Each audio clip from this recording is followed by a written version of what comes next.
কিতাবে লিখেছে ওই যে বাপজি গারে শুরু বলে যে একটা জায়গায় সকলেই শুনেছেন নবী যেদিন মক্কা থেকে আল্লাহর হুকুমে আবু বকর সিদ্দিক রাদিয়াল্লাহু তাআলা আনহুকে সাথে করে নিয়ে কাফেরের ভয়ে নবী রাত্রি বেলায় মদিনা রাস্তা পাড়ি দিছিলেন। শুনেন নাই ঘটনা আপনারা? নবী যখন রাস্তা দিয়ে পালাচ্ছিলেন আমার বিশ্ব নবী আবু বকর ডাক দিয়ে বলেন, নবী গো, ওই দেখেন পেছনে আবু জেহেলের লোকেরা, ওরা কিছুটা দূর আসলে তো আমাদেরকে ধরে ফেলবে, ওরা আমাদেরকে বেঁচে রাখবে না। বিশ্ব নবী চারিদিকে তাকে দেখলে সামনে একটা ছোট্ট গুহার ঢুকার আগে দেখছেন বাপজি ওখানে একটা পায়রা, অনেকে বলেছেন বাপজি কবিতর, আমরা যে বলি কবিতর বলি, অনেকে পায়রা বলি, দেখছে সেখানে পায়রা একটা বাসা বানিয়ে বাপজি সেখানে দুটো ডিম পেড়েছে, বসে আছে। হযরতে আমার বিশ্ব নবী দেখেন মাকড়সার জাল, ওই যে গুহাতে ঢুকতে যাবে জায়গাটাতে সুড়ঙ্গ আছে, রাস্তা চারিদিকে বাপজি মাকড়সার জাল।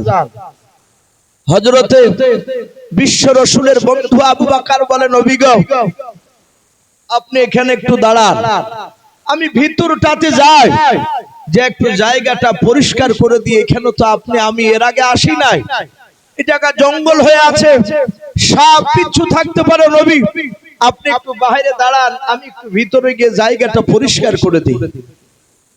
আল্লাহ রাসূল দাঁড়িয়ে থাকলেন, আবু বকর ঢুকলেন। বাবা ঢোকার পর জায়গাটা পরিষ্কার করে বলে, নবী গো আসুন।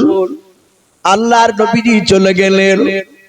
আবু বকরকে বলেন, আবু বকর তোমার ডান পাটা একটু সাট করে দাও রে আবু বকর, আমি তোমার ডান পায়ের মাথা দিয়ে আমি একটু আরাম করে নে, একটু ঘুমাবো। আল্লাহর নবীজি শুয়ে পড়লেন, আবু বকরের পায়ের উপর মাথা দিয়াও। আমার বলার উদ্দেশ্য বাবা, ওইটাকে গারে সুর বলা হয়। ওই গারে সুর জায়গাটায় আল্লাহর নবী তখনও বাপজি দুনিয়াতে জন্ম নেয় নাই। আল্লাহর নবী মুসা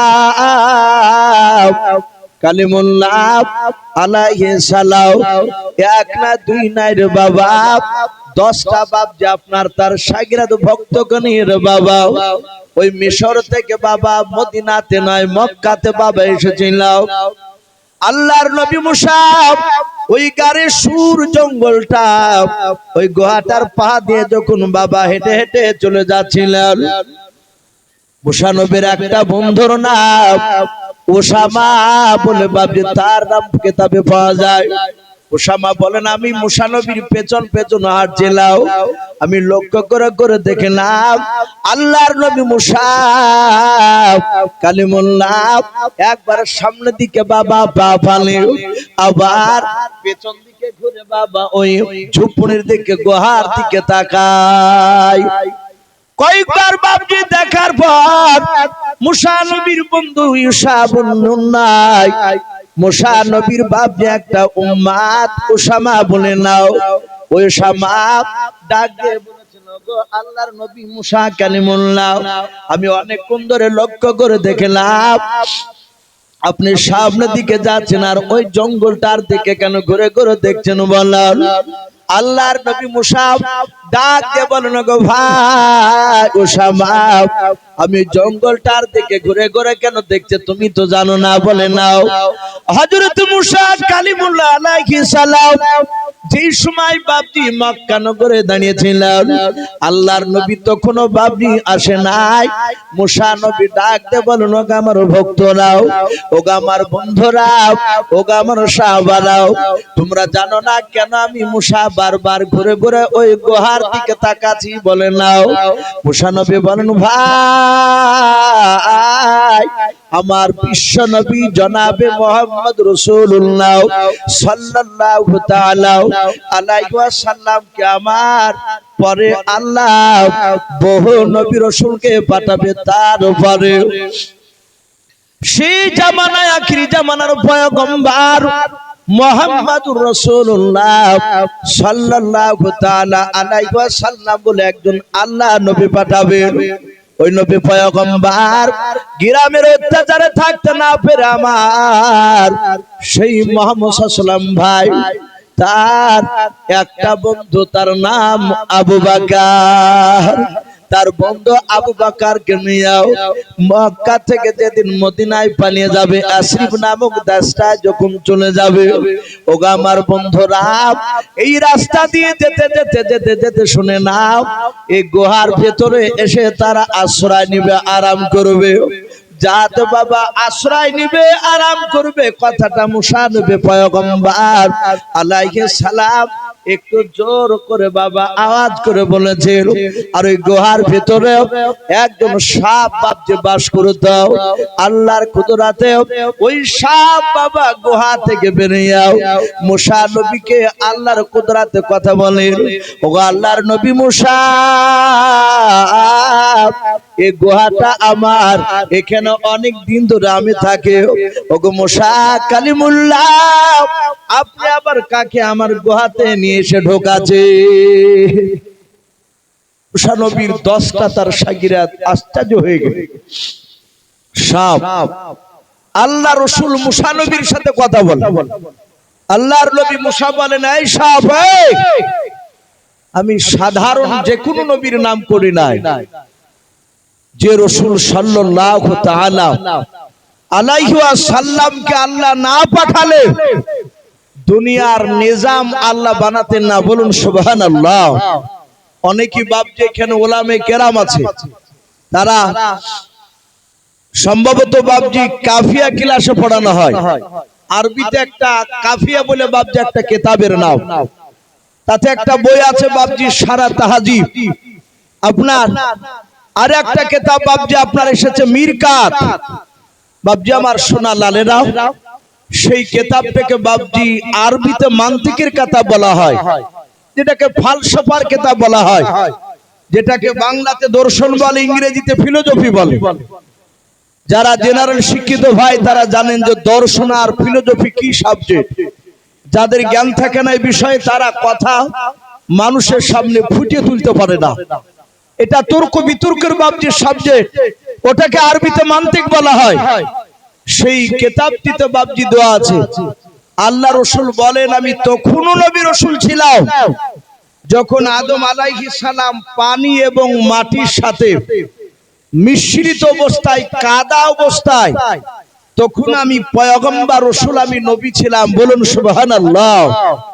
বাপজি এটা মিথ্যা কথা নয়, অথচ আমরা হাদিসে পড়েছি সেই জামানায় আখিরি জামানার পয়গম্বর করে আমার রাসূলকে দুনিয়াতে পাঠিয়েছে। বলুন আলহামদুলিল্লাহ। এই নবী 40 বছর বয়সে বাপজি নবুয়তটা বাপজি প্রকাশ হলো। আচ্ছা কথা বলেন, এই কিতাবটার কথার দিকে লক্ষ্য করে আল্লাহ রাসূল কি 40 বছরের আগে নবী রাসূল ছিলেন না? কথা বলে, নবী রাসূল ছিলেন, মানুষরা জানতো না। জানতেন কে? আমার কথা বলে, আমার আল্লাহ। রাসূলও বাপজি জানতে, যদি নাই জানতে হযরত মা হালিমাতু সাদিয়া রাদিয়াল্লাহু তাআলা আনহা আল্লাহ রাসূলকে যেদিন মক্কা থেকে 4-5 দিনকার বাচ্চা কোলে করে নিয়ে যায়, দাইমা হালিমা বলি না আমরা, মা আমিনার দুধ খেয়ে বেশি দিন থাকে নাই। আমিনা রাস্তা ধারে দাঁড়িয়েছিলেন, হালিমা নিয়ে গেলে বাড়িতে নিয়ে যাচ্ছেন। হালিমা বলে, আমি যখন মুহাম্মদ সাল্লাল্লাহু আলাইহি ওয়াসাল্লামকে বুকে করে নিয়ে যাচ্ছিলাম, উঠে করে চেপে আমি দেখলাম আমার বাড়িতে কয়েকটা ছাগল ছিল, 6 থেকে 7টা ছাগল। যে ছাগলের স্তনে দুধ হতো না, তার স্তনগুলো শুকিয়ে থাকতো। আল্লাহ রাসূলের দুধমাতা হালিমাতু সাদিয়া বলে, আমি বাড়িতে নিয়ে যাওয়ার পরই দেখলাম আমার ছাগলগুলো দাঁড়িয়ে আনন্দ করছে। বলুন সুবহানাল্লাহ।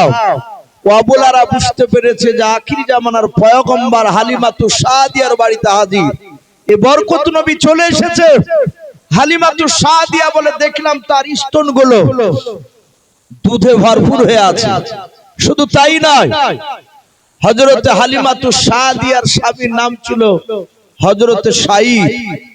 সাঈদ বলে, ওগো বিবি হালিমা, সেই মক্কা নগর থেকে অনেক দূরে নিয়ে এসেছি আমাদের বাড়িতে। এই আব্দুল্লাহর ছেলে মুহাম্মদ সাল্লাল্লাহু আলাইহি ওয়াসাল্লামকে, হে আমার হালিমাতু সাদিয়া বিবি, আমার ছেলেকে ক্ষুধা লেগেছে, ওকে দুধ খেতে দাও। হালিমাতু সাদিয়ার আরেকটা নিজের বেটা ছিল, সেই বেটাটার নাম ছিল আব্দুল্লাহ। কি নাম বললাম? আব্দুল্লাহ। সে বাপজির পাশে শুয়ে আছে। আল্লাহ রাসূলকে ডান দিকে বাপজি কোলে নিয়ে হালিমাতু সাদিয়ার ডান দিকের স্তনে মুখ লাগিয়ে দিলে। আল্লাহর নবী দুধখানা বাপজি মুখে নিয়ে বাপজি টানতে লাগলেন। হালিমাতু সাদিয়া উনি বাম দিকের বাবা ডান দিকের স্তন থেকে মুখটা টেনে নিয়ে বাবা বাম দিকের স্তনে বাপজি মুখটা লাগিয়ে দিলেন। হযরতে হালিমাতু সাদিয়া বলেন, শত চেষ্টা করে আমি লাগাতে গেলাম, আল্লাহর নবী কোনো মতে বাপজি মুখটা দেয় না, শুধু কান্না করে আর মুখটা টেনে নাও। যখন আমি মুখটা সরিয়ে নিয়ে ছেলে আর কান্না করে নাও। ও বাপজি ভাইরাও, আমার আল্লাহ বিশ্ব নবীকে বাপজি ছোট্টবেলা থেকে আল্লাহ বলে দিয়েছে, ওগো আমার দোস্ত হাবিবুল্লাহ, যেই মার তুমি দুধ পান করলে ডান দিকের স্তনে, ওগো নবী পয়গম্বর, ওই মার বাম দিকের স্তনে দুধটা তুমি খাবা না। কারণ শুনে নাও নবী, যেই মার দুধ পান করে তুমি বড় হতে লাগবা, ওই মার আর একটা নিজের সন্তান আছে, তার নাম আব্দুল্লাহ। ওগো মুহাম্মদ সাল্লাল্লাহু আলাইহি ওয়াসাল্লাম নবী শুনে নাও, তুমি ডান দিকটা খাবা আর তোমার দুধ ভাই আব্দুল্লাহ বাম দিকের স্তনে মুখটা লাগিয়ে দুধ পান খেয়ে বড় হবে। বলুন সুবহানাল্লাহ। এটা রাসূলুল্লাহ। হালিমাতু সাদিয়া বলে, খোদার কসম করে বলি, যত দিন দুধ পান করিয়েছি ততদিন শুধু ডান দিকটা খেয়েছে, বাম দিককার একদিনও খাই নাই। বলুন সুবহানাল্লাহ। যে কোনো সাধারণ বাচ্চা কথা বলে? এটা রাসূলুল্লাহকে আল্লাহ জানিয়েছিলেন, কিন্তু মানুষেরা বাপজি জানতো না। আল্লাহ রাসূল যে নবী হবে এটা জানতো না। কিন্তু মক্কা নগরের লোকেরা রাসূল যখন আস্তে আস্তে বাপজি বড় হতে লাগলো, নবীজির বাপজি অলৌকিক বাপজি আপনার কিছু ঘটনা আস্তে আস্তে বাপজি প্রকাশ হতে লাগলো। এ দেখে মক্কার লোকেরা মনে মনে ভাবতো যে এ বাচ্চা এ সাধারণ অন্য বাচ্চার সাথে তুলনা করা যাবে না, এ বাচ্চা দামি বাচ্চা হবে। বাপজি আমার সোনা লালেরা, কিতাবে লিখেছে আল্লাহ রাসূলের বয়স তখন বাপজি ছিল মাত্র 13 বছর বয়স। কত বছর বললাম ভাই? 13 বছর। আল্লাহ রাসূলের বাপজি আপন চাচা আবু তালিব, বড় চাচা আবু তালিব, এই আবু তালিবের কাছে রাসূলুল্লাহ থাকতে। আবু তালিব ব্যবসা করতে। আমার রহমতের নবী, দরুদ নবী, পয়গম্বর জনাবে মুহাম্মদ রাসূলুল্লাহ সাল্লাল্লাহু আলাইহি ওয়াসাল্লাম তিনি আস্তে আস্তে 13 বছর হয়েছে বড় বয়স। আল্লাহ রাসূল দেখলেন তার চাচা আবু তালিব ব্যবসা করতে যাবে শাম দেশে। হযরতে বিশ্ব নবী বলেন, ওগো চাচা, আমি আস্তে আস্তে প্রায় বড় হয়েছে, আমার 13 বছর বয়স। ওগো চাচা, আপনি আগামী কালকে ব্যবসায় যাবেন শাম দেশে? বলে হ্যাঁ। বলে চাচা যান, আমি আর বসে থাকবো না, আমিও আপনার সঙ্গে ব্যবসায় যেতে চাই।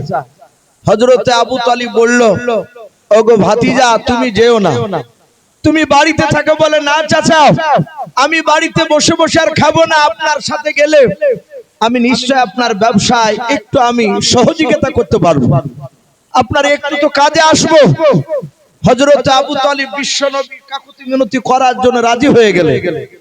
নবীজির চাচা আবু তালিব বলেন, আমি আমার আরো 40টা লোক নিয়ে আমরা হাঁটতে লাগলাম, বিরাট একটা কাফেলা নিয়ে, দল নিয়ে আমরা চলতে লাগলাম শাম দেশে বাপজি ব্যবসায়। শাম দেশে যাওয়ার আগে মরুভূমির ময়দান দিয়ে যখন যাচ্ছিলাম, আমরা দুপুর বেলায় হালকা আমরা একটা নাস্তা করব।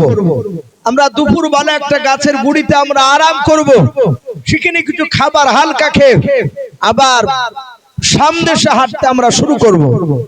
সেই ময়দানে বাপজি একটা গাছ দেখলেন আবু তালিব।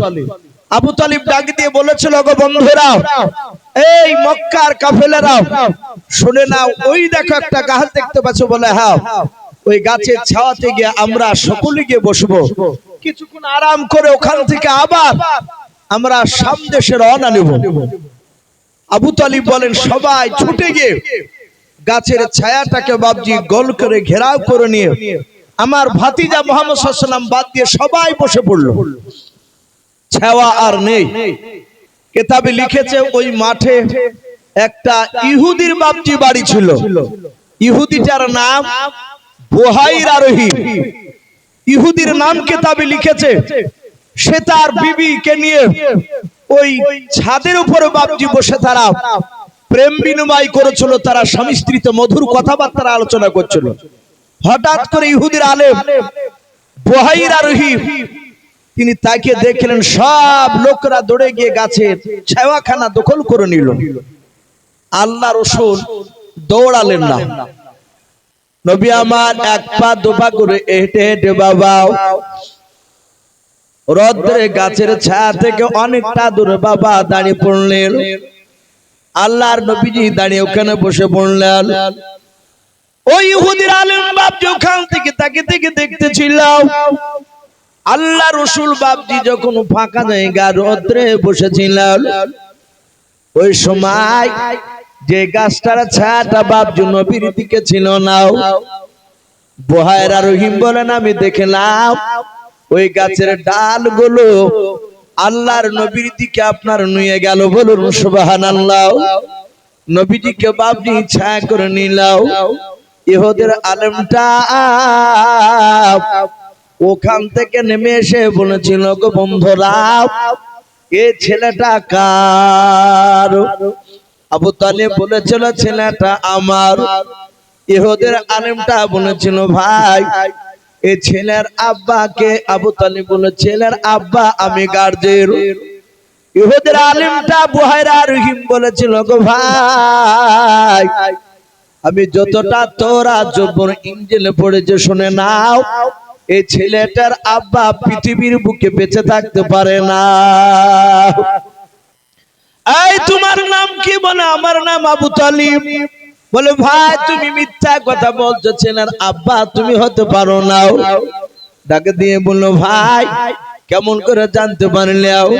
বলে আমি তোরাত কিতাবে পড়েছি আখিরি জামানার যিনি নবী হবে ওনার আব্বা সিরিয়া ব্যবসা করতে গিয়ে আর বেঁচে ফিরে আসবে না। তার মা নানার বাড়ি থেকে তার ওই নবীজিকে কোলে করে নিয়ে নেয়। হাত খানা ধরে ধরে যখন বাড়ি ফেরার পথে তার জনম দক্ষিণে মা আমিনা ইন্তেকাল করবে।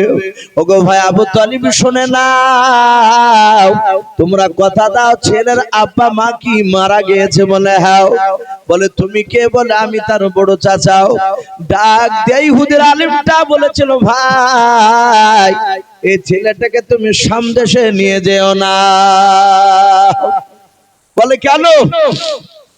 বলে সামদেশে নিয়ে যেও না, সামদেশে ইহুদিরা আছে। ইহুদিরা এই ছেলেটাকে দেখলি তারা হত্যা করবে, মেরে দিবে। আল্লাহর রাসূল বলে গোটা পৃথিবীতে বাপজি মুসলমানদের সবচেয়ে বাপজি বড় দুশমন সে হচ্ছে বাপজি ইহুদি সম্প্রদায়। সম্মানিত ভাইরা আমার, বাবা জীবনেরাও আপনারা সকলেই জানেন আমার বিশ্ব নবীকে বাপজি ইহুদির বড় বড় লোকেরাও বেঈমানেরা তারা অনেক জায়গায় রাসূলুল্লাহ যখন জন্ম নেয় খুঁজতে বেরিয়েছিল রাসূলুল্লাহকে, একাই পালি তাকে হত্যা করবে। ওরা যখন ছোটতে যখন মারতে পারলো না, রাসূলকে বাপজি ইন্তেকাল করার পরও ইহুদির বেঈমানেরা তারা রাসূলুল্লাহর লাশ চুরি করতে বাপজি তারা প্রস্তুত হয়ে গিয়েছিল যে রাসূলের লাশ মদিনা থেকে মাটির তলতাল চুরি করে নিয়ে চলে যাবে। সকলেই বাপজি অনেকে জানেন আপনারা আমার রাসূলুল্লাহ যখন ইন্তেকাল করেছিলেন, নবী আমার দুনিয়াতে ইহুদির কিছু গোপন তথ্য বাপজি গোপন কিছু কথা আল্লাহ রাসূল ফাঁস করে দিয়েছিলেন। ইহুদিরা সহ্য করতে পারেনি। আমার বিশ্ব নবী যখন বাপজি ইন্তেকাল করলেন, বহুদিন পর নবীর ইন্তেকাল করার পর আবু বকর সিদ্দিক বাদশাহ হলে। আবু বকর সিদ্দিক রাদিয়াল্লাহু তাআলা আনহু তিনি বাদশাহ কয়েক বছর চালানোর পরে উনি ইন্তেকাল করার পরে ওমর ফারুক বাদশাহ হলে। উনিও কয়েক বছর বাদশাহ চালানোর পরে উনি ইন্তেকাল করার পর উসমান গনি হলে। উসমান গনি ইন্তেকাল করার পর হযরত আলী হলে। আলী রাদিয়াল্লাহু তাআলা আনহু ইন্তেকাল করার পরে হযরত হাসান তিনি বাদশাহ হয়েছিলেন। তারপরে তো আপনারা সকলে অনেকে জানেন হাসানকে বিষ খেয়ে মারা হয়েছিল। হুসাইন তারপরে হলেন, হুসাইনকে কারবালার ময়দানে এজিদের লোকেরা সীমার তাকে হত্যা করেছিল। তারপরে বাপজি কয়েক বছর পরই আপনার